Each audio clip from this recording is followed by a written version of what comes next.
18. Starting off, we're having a look at the inflation expectation. Last week we hit the highest level of the year. That did create some sort of a propulsion for yen pairs, and the end of the week, which was Friday, due to month-end rebalancing, we saw a bit of a dip, and that caused some of the currencies to correct as well. We had CAD JPY still pushing quite hard, so I would like to see that moderate a little bit in the early of next week, ahead of some ISM data due in the United States. Going on to the CFTC report from the Scotia Bank, we are seeing a healthy pick up on the short side for the dollar. Longs on the euro side over the last 4 weeks continuously started growing. Shorts went from lower to higher a little bit, but what I like to see is the open interest. That means traders are engaged, which is always important to see some sort of a volatility in the market. Currently we're seeing a little bit of where EURUSD had pushed above 120, started to come underneath it again, and it's really a matter of what happens in the next couple of months in regards to European data for EURUSD to find another leg higher. So I wouldn't be front running EURUSD solely because market is. What I'll be looking forward to is good positive euro data to be able to build on that reflation trade going forward. As a general, on a global basis, when you see reflation, every country and every continent is doing well, you tend to see USD decline and other currencies move stronger. But I want to see that in the data as well to be able to justify continuing buying EURUSD. At this point, I'm still flat, not only because of the Friday sell-off, but also because a lot of news is riding in the price, and I really want to see a bit data coming forward to rectify higher prices for EURUSD. More or less the same thing for GBP/USD. Next week we have the BOE, which will be a big mover if they do start talking about tapering following in the summer meetings yet to come. There is a speculation, some of the bank's analysts said that the BOE will start tapering the assets, which would mean you would see some sort of a reaction you saw for the Canadian dollar in the last couple of weeks. Translated that also into GBP. We really want to see the BOE say that they want to taper. If they don't say that and they're still quite cool about the expansion and keep things balanced, you will find pound to sell off, and there's a lot of long positions which could get hurt in the process. So I'll be saying that asymmetric risk are pointing to lower levels for the GBP/USD. If there's a surprise announcement from the BOE, that will be start tapering. On Thursday you will find that the GBP/USD can easily take out 140 and 142 will come into scope, but from a general perspective, there's nothing right now that you want to price in before the BOE had actually made that sort of announcement. Moving forward, let's have a quick look at the calendar. We have a few volatility pockets next week that are ripe for exploiting. The first one I'm interested in is the I'm back here on the calendar. We're in May already. So we are looking for the beginning of May. Nearly there. There we are, finally. So beginning of May, 3rd of May, is not a lot happening. I'm interested in a couple of data points from the euro side. So they're mostly fine manufacturing numbers, which don't tend to move market a lot, but will all feed into the narrative. Is euro really rebounding, and is the growth continuing? First data point I'm interested in how USD JPY will react to ISM manufacturing. PMI is quite important to me. USD JPY has got both reasons to go high and both reasons to go lower. Really mainly looking at US yields, which sort of topped off about 175. Haven't found a higher price level, started to come down to close to 150, and it kind of has no man's land. Same thing I feel about USD JPY. So we're looking for cues around the ISM data on Monday, but also on Wednesday to see how we'll be trading the USD JPY going ahead. I won't be too aggressive until I see market reactions. The first data point though that should create some sizable moves is the RBA statement on Tuesday.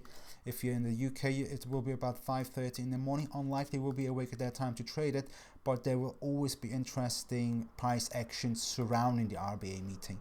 Usually what we saw in the past few meetings in the RBA is a lot of the data points that come out from the RBA actually does not create a trend at all. So in the past few meetings, I don't want to drag out this video and take you through all the past few meetings, but basically what happens is AUD/USD will make a move, but the big swing trade move will not materialize the week after it. or usually about 5 to 6 trading days after, which means whichever reaction we will see on the RBA, I will try to use the London fix levels as I usually do on a week-to-week basis, or possibly if we move back into this level, try to short it, but I will not look out for swing trades until the following week, which will commence in about the 10th of May. That's about RBA. Moving on, we will have obviously on Wednesday I'll be watching the ISM from the United States to see how we'll be trading USD JPY going in. Also have a look at what the yields will be doing down the line. Moving on to Thursday, that's a big announcement coming from the Bank of England. If they start tapering the assets, which is incredibly bullish for the pound, there will be a one-sided road up 140 and above. Right now, as it stands, I haven't seen any of these calls to materialize yet. So it could be there could be sort of an upset if that doesn't happen and don't taper assets. We could see a bit of a sell-off. It really depends if this move on Friday, which was based on no news and month-end rebalancing, starts to continue lower. It's a bit wishy-washy to really trade the post-month-end flows. Sometimes they get filled, sometimes they get filled at all. So I didn't really find any tradable stats in that regards. So I'll be a bit more on the back foot in regard to what happens with GBP until I'm closer to the event where I can suss out is the tapering happening or where actually is the asymmetric risk. Again, if the tapering is not happening, with loads of GBP shorts that could get burned and we find lower levels, easily 136. If tapering is coming and market has not priced it in by that meeting, easily 140 and above. So it's definitely something tradable. You just want to be patient going into that meeting. On Friday, we have one of my favorite announcements, which is the NFP. We're expecting incredibly strong numbers. In the last NFP print, against the odds, because actually the bond market was shot, we didn't really see the reaction, but eventually bonds started going up and yields started falling off, which kind of moved USD JPY lower as well. I have to, don't really want to get drowned myself in a recency bias, but I'll have to assume that the same thing will happen again, that bonds will start moving higher, yields will come down, and yen pairs can perform a little bit better around the NFP report, which is a little bit against consensus. You would think employment data is good, yields should be moving higher, but I feel like because market is at a headlock here with the Fed, where the Fed is saying we are not raising rates, the market says you are raising rates, the best thing to do is in these environments usually is to buy bonds. That's what a lot of investors telling us they're doing. So again, it's a bit of a wait and see. Don't want to get too aggressive, but it feels like there's a sway towards bonds moving higher towards the end of the week, which means you want to be a seller of any of the yen pairs. Could be any of them, depending on what risk environment is. You might get a good sell out of ADJPY if RBA gives us an entry, or if the BOE doesn't talk about tapering, GBP/JPY could climb lower. So these are the couple of trades that will materialize towards the mid and end of the week. That will make more sense. And at the beginning of the week, a little bit more conservatism will go a long way in preserving your capital as well. That's all I wanted to talk about. It's a bit more wait and see than trying to get aggressive. The last thing I actually wanted to talk about is the Dow Jones. One incredible phenomenon that happens every time